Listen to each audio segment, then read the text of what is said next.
नमस्कार दोस्तों। न्याय का जो अपना टॉपिक चल रहा था उस टॉपिक के ऊपर आज हम आगे बढ़ रहे हैं।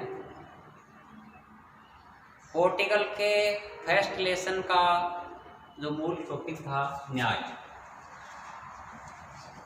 फर्स्ट पार्ट, उस न्याय के मूल टॉपिक को हमने देखा था कि न्याय, सदचरित्र और सद्गुण।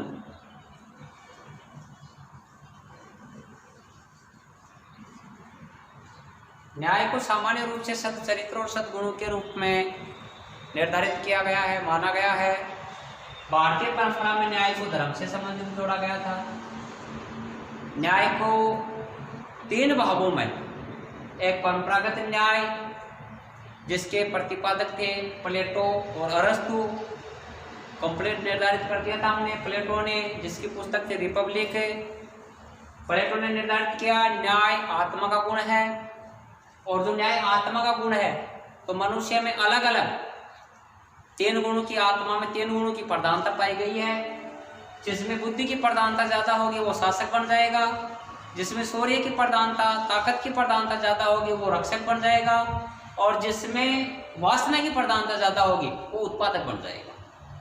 उसी प्रकार से जो प्लेटो ने इसको आत्मा का गुण माना है, नैतिकता के ऊपर आधारित माना है, अरस्तु ने अपनी पुस्तक पॉलिटिक्स में भी इसको दो भागों में बांटा है, और उसी प्रकार से उसने एक राज्य का प्रतिपादन किया है। अब न्याय का जो दूसरा काल है वह है मध्यकाल।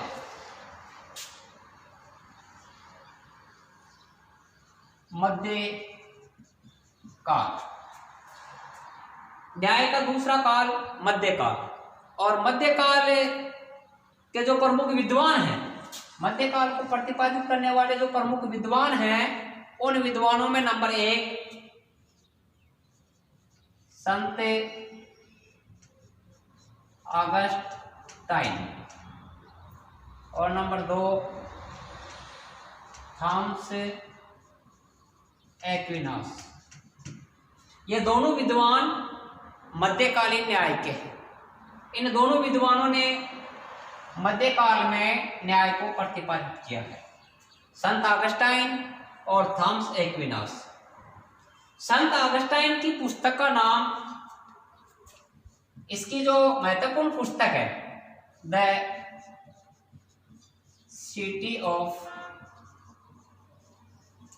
गॉड, संत ऑगस्टाइन की पुस्तक का नाम द सिटी ऑफ गॉड है। संत ऑगस्टाइन ने द सिटी ऑफ गॉड में स्पष्ट किया है, इसने लिखा है कि जिन राज्यों में, संत ऑगस्टाइन ने अपनी पुस्तक द सिटी ऑफ गॉड में लिखा है कि जिन राज्यों में न्याय विद्यमान नहीं है, जिन राज्यों में न्याय विद्यमान नहीं है, उन राज्यों में चोर और उचक्कों की खरीद फरोख्त होती है।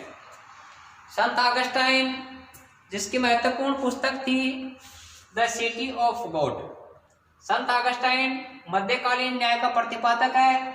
उसने अपने पुस्तक में स्पष्ट कर दिया कि जिन राज्यों में न्याय विद्यमान नहीं है, उन राज्यों में चोर और उच्चकों को खरीदा बेचा जाता है।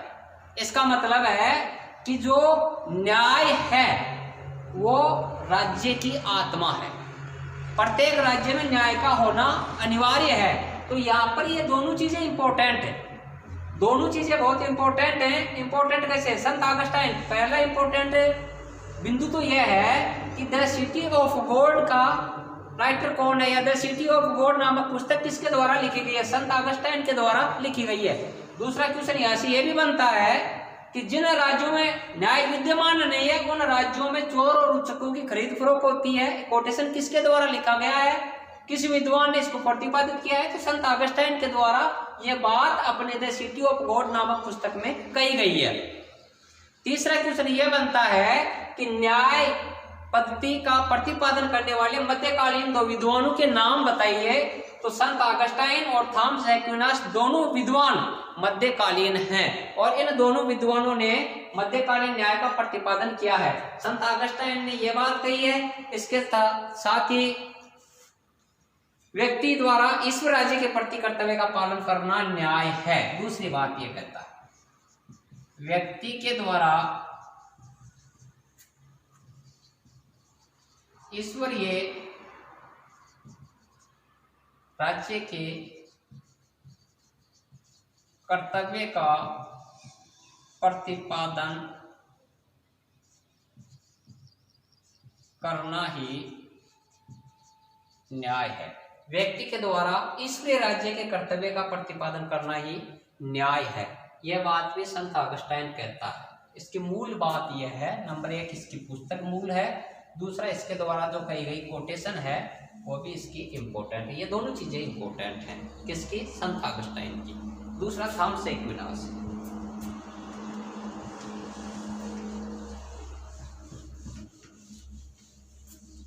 थॉमस एक्विनास इसने प्रतिपादित किया है। वैसे थॉमस एक्विनास को मध्यकाल का अरस्तु कहा जाता है।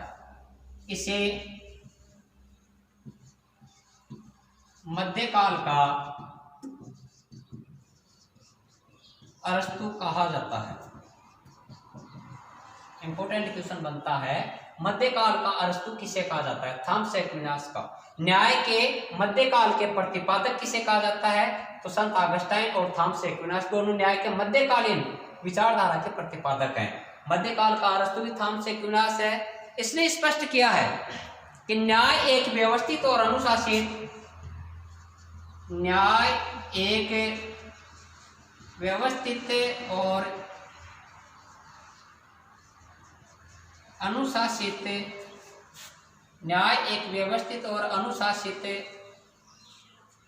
जीवन व्यतीत करने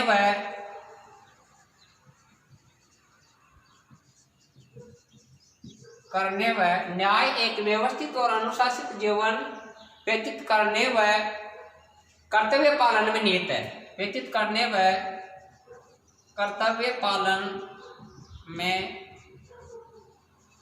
निहित है। इसका मतलब यह है कि एक व्यवस्थित और अनुशासित जीवन जीने की जो प्रणाली है, एक अनुशासित व्यवस्थित जीवन निर्वाह करने की जो पद्धति है, वो न्याय के रूप में जानी जाती है। उसे न्याय के रूप में पहचाना जाता है। मध्यकालीन विचारक थॉमस एक्विनास इस बात का प्रतिपादन करता है। इसने समानता को न्याय का मौलिक तत्व, इंपॉर्टेंट बात है कि न्याय को समानता का मौलिक तत्व,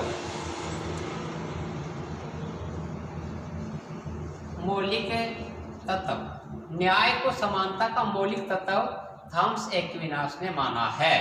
न्याय को समानता का मौलिक तत्व माना है थॉमस एक्विनास ने। इन दोनों विद्वानों ने, मध्यकालीन जो विद्वान है संत ऑगस्टाइन और थॉमस एक्विनास, उन्होंने स्पष्ट रूप से यही बात कही है कि न्याय का होना अत्यावश्यक है। द सिटी ऑफ गॉड में संत ऑगस्टाइन भी यही बात कहता है कि जिन राज्यों में न्याय नहीं है वहां चोर उचक्के निवास करते हैं। थॉमस एक्विनास यही बात कहता है कि पूर्ण रूप से एक व्यवस्थित और अनुशासित जीवन जीने की जो पद्धति है वो न्याय है, न्याय में निहित है, और इसने समानता का मौलिक तत्व न्याय को माना है। इस प्रकार से ये जो मध्यकालीन विचारक हैं, उन मध्यकालीन विचारकों ने न्याय का प्रतिपादन किया है। अब आधुनिक काल की विचारधारा,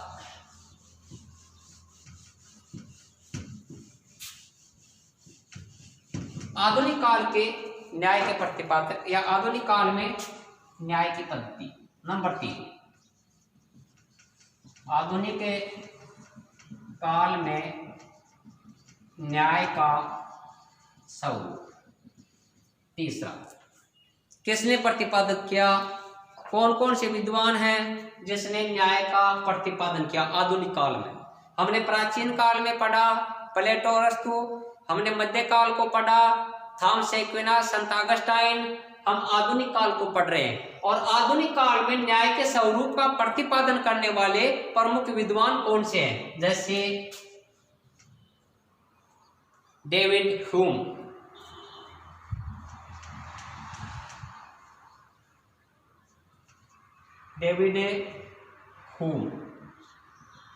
इसने आधुनिक काल में न्याय का प्रतिपादन किया है, सार्वजनिक उपयोगिता पर बल दिया है।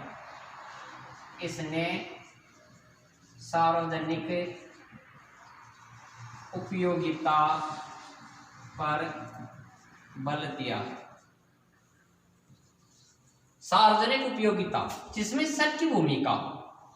आधुनिक काल के जो विद्वान हुए हैं, आधुनिक काल में न्याय का प्रतिपादन करने वाले, न्याय के स्वरूप को स्पष्ट करवाने वाले जो विद्वान है, उसमें डेविड ह्यूम ये कहता है कि जो सार्वजनिक उपयोगिता की पद्धति है, सार्वजनिक उपयोगिता की जो वस्तु है, सार्वजनिक उपयोगिता का जो स्थान है, वो पूर्ण रूप से प्रभावशाली है न्याय, यानी सबकी भूमिका होना अनिवार्य है। जहां पर सबकी भूमिका होगी वो उपयोगी होगी और वो न्याय से संबंधित होगी।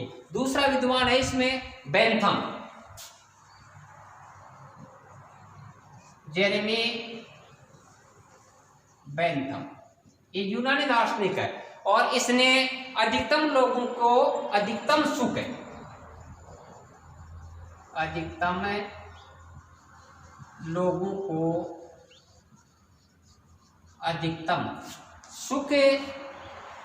पर बल दिया है, अधिकतम सुख पर बल दिया।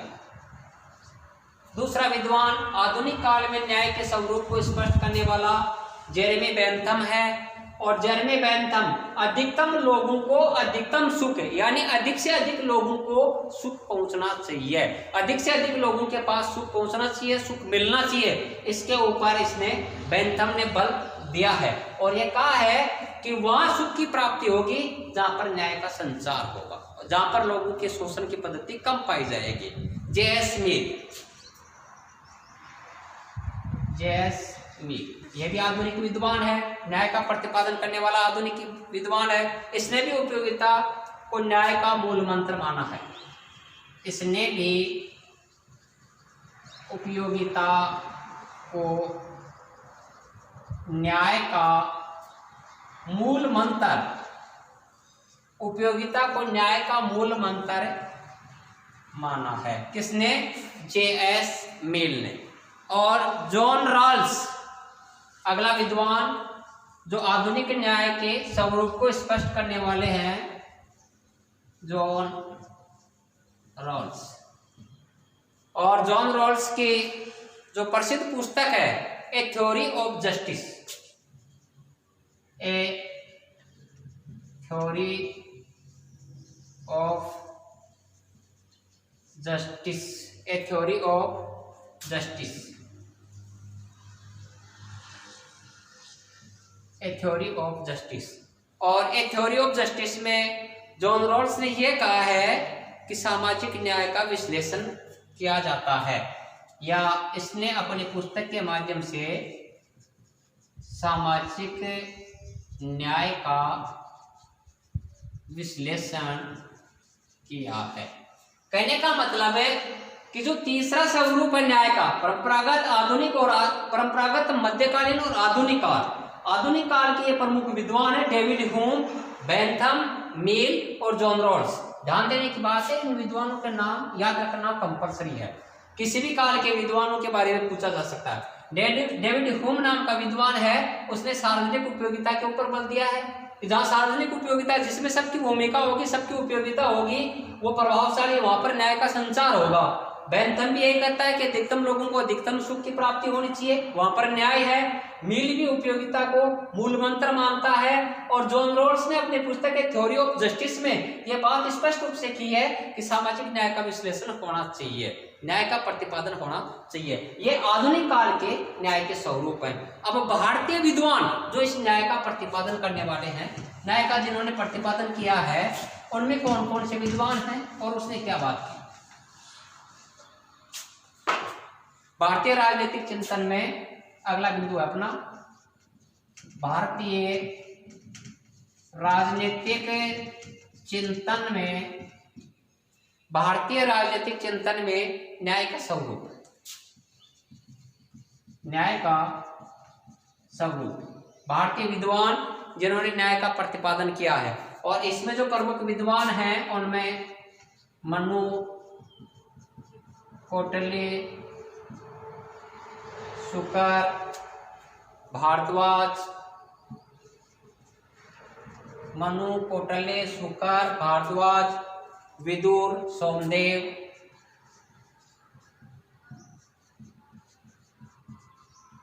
आदि प्रमुख हैं। मनु, कौटिल्य, शुकर, भारद्वाज आदि प्रमुख हैं जिन्होंने भारतीय न्याय का प्रतिपादन किया है। अब ध्यान देने की बात यह है कि यहां से कई बार क्वेश्चन पुटअप कर लिया गया है। न्याय के प्रतिपादन को लेकर के कोई दो भारतीय विद्वानों के नाम बताइए, या भारतीय राजनीतिक चिंतन में न्याय का प्रतिपादन करने वाले कोई दो विद्वानों के नाम बताइए, या भारतीय राजनीतिक दर्शन में न्याय के स्वरूप को स्पष्ट करने वाले दो विद्वान कौन कौन से हैं। कहने का मतलब यह है कि मनु, कौटिल्य, शुकर, भारद्वाज, विदुर, सोमदेव ये ऐसे विद्वान हैं जिन्होंने भारत में न्याय के स्वरूप का प्रतिपादन किया है, न्याय के स्वरूप को स्पष्ट किया है। और इनमें जैसे मनु और कौटिल्य न्याय की निष्पक्षता को राजव्यवस्था का आधारभूत तत्व मानते हैं। मनु और कौटिल्य ये दोनों विद्वान हैं, वो ये कहते हैं कि जो न्याय है उस न्याय की निष्पक्षता, न्याय की निष्पक्षता, न्याय की निष्पक्षता को राज्य व्यवस्था के आधारभूत प्रकृति माना है।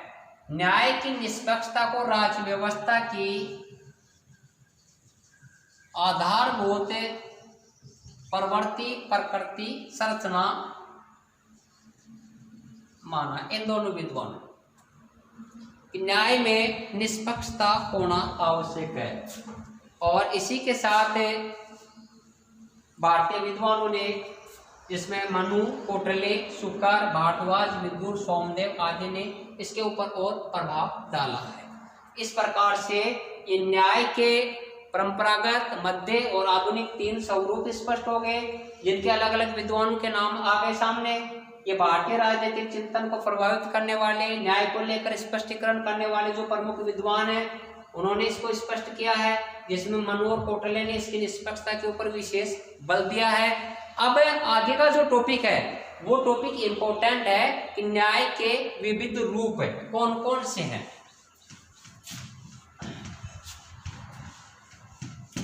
यहां से भी कई बार क्वेश्चन पुटअप होता है। और टॉपिक है न्याय के विविध रूप, और इसमें न्याय के निम्न रूप माने गए हैं, जिसमें पहला रूप है नैतिक न्याय। नैतिक न्याय पहला जो इसका बिंदु है वो है नैतिक न्याय। और नैतिक न्याय किसे कहते हैं? प्राकृतिक नियमों और प्राकृतिक अधिकारों पर जो नैतिक न्याय है वो प्राकृतिक नियमों और प्राकृतिक अधिकारों पर आधारित जीवन, प्राकृतिक नियमों और प्राकृतिक अधिकारों पर आधारित जीवन व्यतीत करना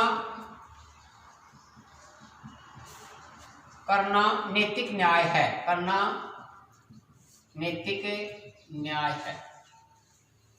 न्याय के जो विविध स्वरूप, कई बार यहाँ से क्वेश्चन पुटअप किया गया है, न्याय के विविध स्वरूपों को स्पष्ट कीजिए। और जहां पर न्याय के विविध स्वरूपों की बात आती है वहां अपने को न्याय के विविध स्वरूप बताने उससे पहले न्याय का स्ट्रक्चर बताना जरूरी है। न्याय किसे कहते हैं? न्याय को आत्मा का गुण कैसे माना है? न्याय किस पर आधारित होना चाहिए? इसमें हम नैतिक जो न्याय पढ़ रहे हैं उस नैतिक न्याय में यह स्पष्ट किया गया है कि जो प्राकृतिक नियम हैं और जो प्राकृतिक अधिकार हैं, उन प्राकृतिक नियमों और प्राकृतिक अधिकारों पर आधारित जीवन व्यतीत करना ही नैतिक न्याय है। यानी प्राकृतिक नियम प्रकृति के द्वारा बनाए गए जो नियम हैं और प्रकृति के द्वारा प्रदान किए गए जो अधिकार हैं, प्रकृति के द्वारा बनाए गए नियमों और प्रकृति के द्वारा प्रदान किए गए अधिकारों के माध्यम से अपने जीवन को व्यतीत करना ही नैतिक न्याय कहलाता है। ये न्याय का पहला स्वरूप है। दूसरा जो इसका स्वरूप है वो है कानूनी न्याय। कानूनी न्याय और कानूनी न्याय को हम जैसे दो टॉपिकों में पढ़ते हैं। पहला है सरकार द्वारा उचित कानून लागू करना। सरकार द्वारा उचित कानून लागू करना। और दूसरा कानून का उल्लंघन होने पर, कानून का उल्लंघन होने पर दंड का प्रावधान रखना या प्रावधान लागू करना, प्रावधान होना पड़ेगा। कानूनी न्याय, नैतिक न्याय का मतलब अभी हमने स्पष्ट किया है, प्राकृतिक नियम और प्राकृतिक अधिकार। प्रकृति के द्वारा प्रदान किए गए जो नियम हैं, प्रकृति ने जो नियम निर्धारित किए हैं, प्राकृतिक जो अधिकार हैं, उनके माध्यम से अपने जीवन को व्यतीत करना ही नैतिक न्याय है। लेकिन फिर भी कुछ लोग ऐसे हैं जो इनको नहीं मानते हैं और इनका उल्लंघन करते हैं। तो इन नियमों को, इन अधिकारों को नहीं मानना और उल्लंघन करना कानूनी न्याय में आएगा। और कानूनी न्याय में आएगा तो सरकार द्वारा क्या है कि उचित कानून लागू करना। सरकार क्या करेगी, कानून बनाएगी और कानून बनाएगी तो उस कानून का उल्लंघन होने पर दंड का प्रावधान निर्धारित किया है। जैसे वर्तमान जो समय है कोविड-19 है, कोरोना का काल चल रहा है और इस कोरोना महाकाल में स्कूलें वगैरह सब बंद हैं। सरकार ने नियम बना रखा है कि आप सोशल डिस्टेंसिंग का पालन करोगे, जब भी बाहर जाओ तो मुंह के ऊपर मास्क वगैरह लगाना, निश्चित अंतराल दूरी बनाए रखना। अब हम मास्क बिना ही बाजार में जा रहे हैं, घूम रहे हैं, तो ऐसी स्थिति में हमने क्या किया है कि कानून का उल्लंघन किया है। और जहां हम कानून का उल्लंघन कर रहे हैं वहां पर क्या है कि दंड का प्रावधान है। तो कहने का मतलब यह है कि जो कानूनी न्याय है उस कानूनी न्याय में ये सारी चीजें निर्धारित होती हैं और इन चीजों का अगर हम उल्लंघन करेंगे तो उस स्थिति में अपने को इसका प्रावधान मिलेगा, अपने को दंड भोगना पड़ेगा। नंबर 3 है राजनीतिक न्याय। नंबर 3 राजनीतिक न्याय। ये तीसरा बिंदु है राजनीतिक न्याय। राजनीतिक न्याय राज्य व्यवस्था को लेकर निर्धारित की गई है। यह है राज्य व्यवस्था का प्रतिपादन करता है। राज्य व्यवस्था का प्रतिपादन करता है। इसके माध्यम से जैसे चुनाव लड़ना, वोट डालना, प्रचार प्रसार करना आदि निर्धारित किए गए हैं।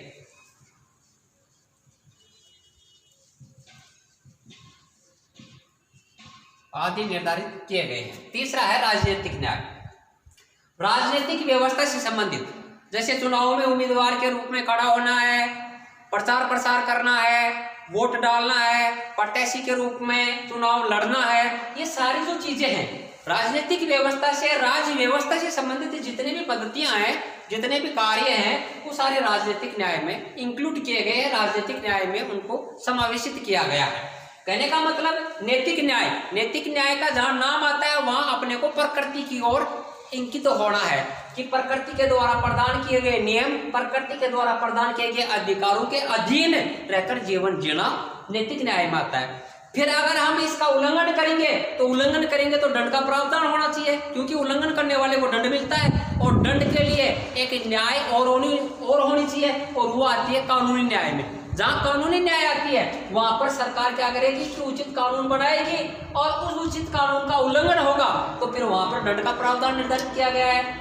जब तीसरी न्याय में प्रवेश करते हैं तो वो राजनीतिक न्याय है। 18 साल की उम्र होने के साथ अपने को एक अधिकार मिलता है वोट डालने का, और 21 साल की उम्र होने के साथ ही अपने को एक अधिकार मिलता है कि पंचायती राज के चुनाव लड़ने का।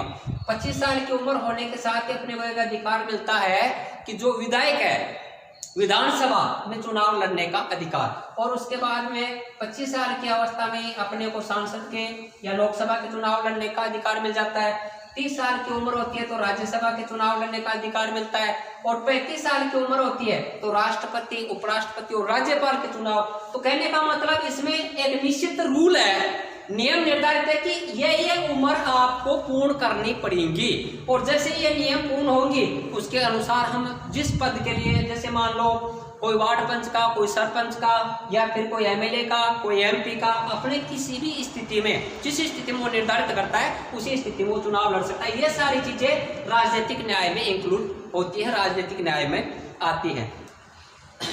अगला है सामाजिक न्याय। थोड़ा लंबा चलेगा भाई, देख लेना। धन्यवाद है। शेष जो बचे हुए इसमें अपने न्याय के विविध स्वरूपों में अभी 2-3 स्वरूप और बच रहे हैं, जैसे सामाजिक न्याय है, आर्थिक न्याय है, और इसके थोड़ा सा जैसे निष्कर्ष के रूप में भी हम देखना चाहेंगे तो कंसेप्ट। मेरा कहने का मतलब है कि कम से कम एक वीडियो और बन जाएगा। वो वीडियो तो छोटा होगा लेकिन एक वीडियो और होगा जिसमें ये न्याय का पोर्टिकल के फर्स्ट पार्ट का फर्स्ट लेसन न्याय अपना कंप्लीट हो जाएगा। उसके बाद में हम सेकंड लेसन में प्रवेश करेंगे, और जो सेकंड लेसन होगा वो शक्ति, सत्ता और वेदता पर आधारित होगा। इंपॉर्टेंट लेसन है। धन्यवाद।